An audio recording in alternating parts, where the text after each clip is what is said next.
So I want to talk about the difference between reacting and responding and how this relates to dieting and accepting our bodies.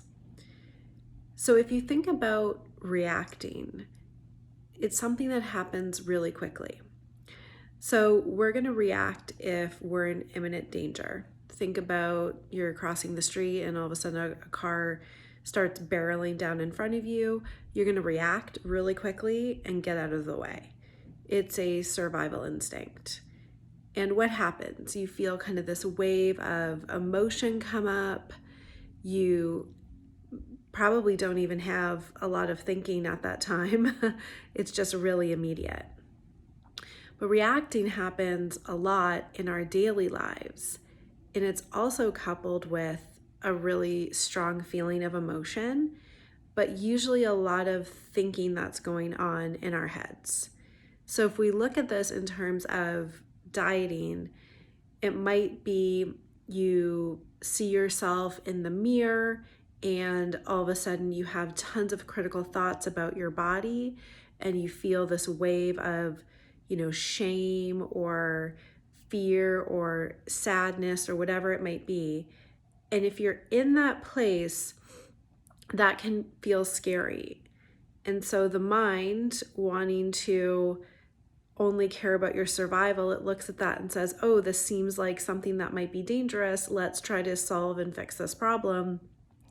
And so it will come up with the suggestions of, I know, just go on a diet, lose weight, and if it's maybe something critical about your face, like gray hairs or wrinkles, like get Botox, dye your hair, whatever the case may be, you know that if it's coming from this place where there's a strong energy and a strong emotion and a strong feeling, it's a reaction. And it's something that you kind of want to do immediately. It tends to be like, all right, I'm starting the diet on Monday. You kind of plan out this whole thing. There's an intensity to it.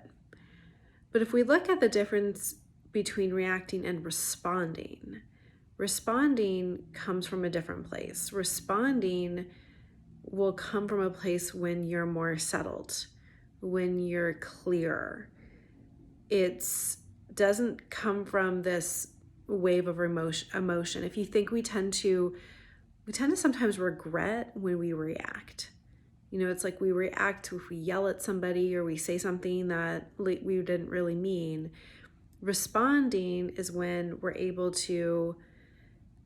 not really assessing the situation, because I don't see it as something that's coming from a calculated place, but we have more of a general awareness of what's happening. We're more rooted in ourselves. We're not in this state of like fear or intense emotion. And so we might say we're more connected with ourselves. And so we can check in with, what feels good to us or what makes logical sense. We also might be more aware of, let's say the other person or greater circumstances.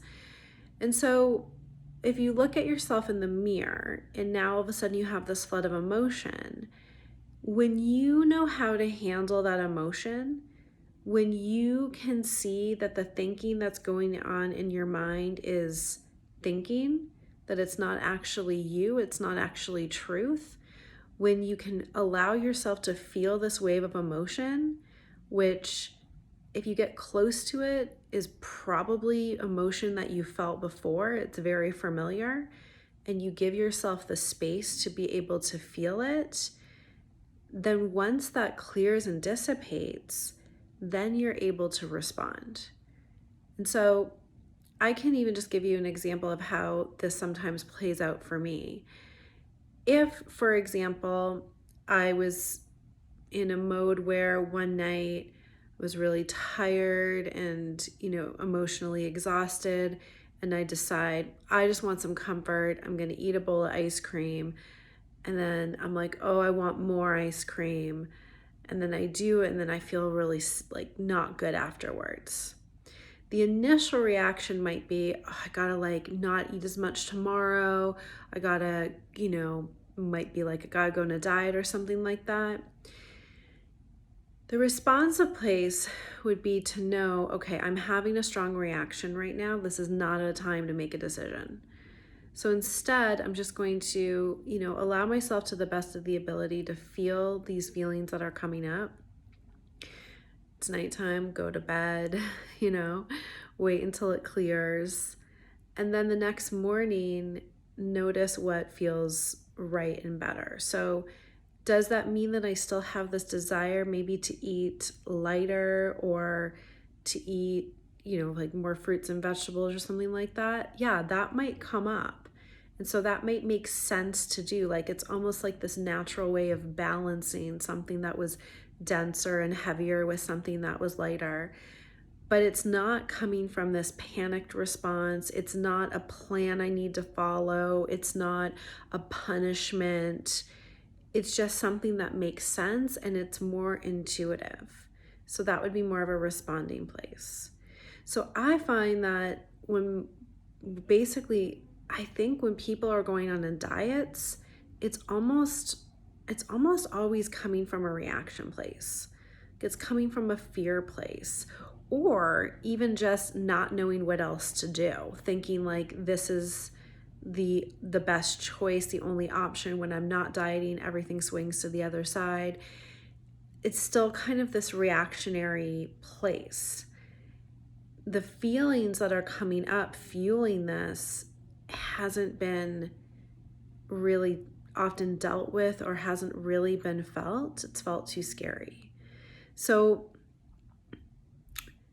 that's why being able to sit with these feelings and to see them as not something that we need to panic about, or that it doesn't always mean whatever our mind is telling us it means in that moment, is really key in being able to shift from this reactionary place to this responsive place.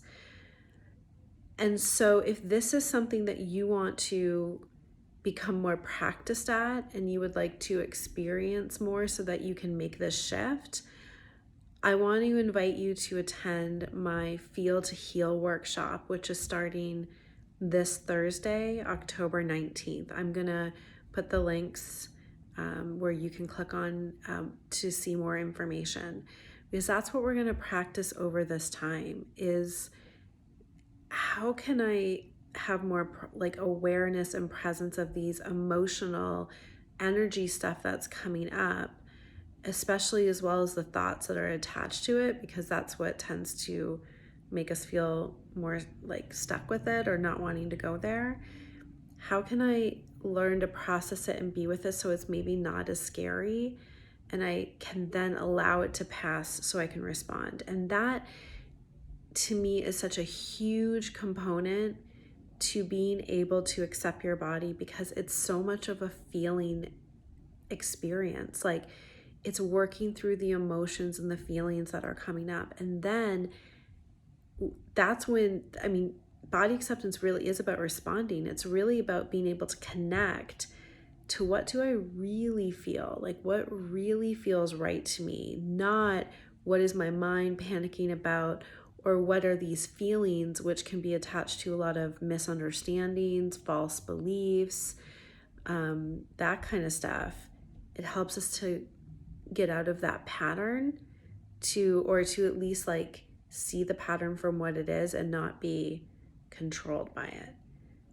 So check out this workshop series if this at all interests you to do. I find it is so powerful in being able to just shift your experience and feeling more grounded and centered in your life and more connected to what feels authentic to you, as opposed to being kind of whipped around by whatever the mind is saying and these reactions that we're having.